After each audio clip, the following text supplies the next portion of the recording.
Hello there and welcome to another one of these Lexical Lab 1 minute English videos. If you like this video, make sure you subscribe to our YouTube channel and check out our website www.lexicallab.com to find out more about our online courses.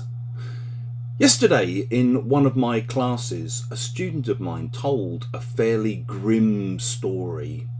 In the city that she lives in, there's a power plant nearby, and over the last couple of years, all kinds of toxic material has been leaking out of the power plant into the local soil and into the rivers. And as a result, it started affecting not only fish and animals, but also local people who've been getting ill and in some cases dying.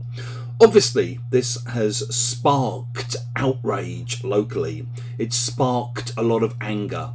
And people started protesting and demanding accountability, demanding arrests of those responsible for this. And one man became the figurehead of the protests. In order to try and shut him up, the local police stopped him one day, planted some drugs on him, arrested him, and then sentenced him to 5 years in prison for possession of illegal drugs.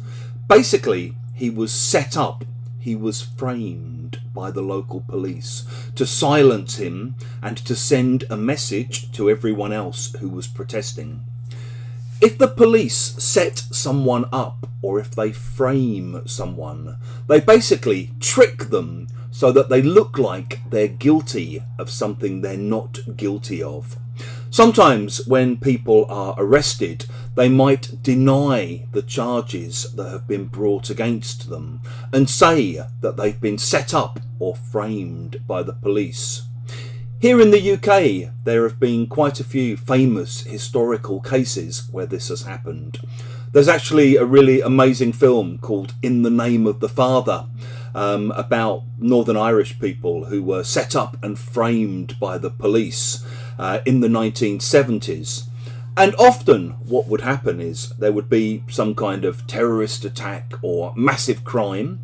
The police would be under pressure to get results. They'd be under pressure to convict someone. And often they would just set someone up. They'd just frame someone. Maybe by forcing confessions out of people. You know, by putting a gun in someone's mouth and telling them to sign a piece of paper. Sometimes by planting incriminating evidence like a gun or a knife or some drugs on somebody or in somebody's car. If you've enjoyed this video, please do click the like button. Please share it with your friends, your students, your colleagues, and in the comment section below, we'd love to hear examples of stories you know where people have been set up, they've been framed by the police.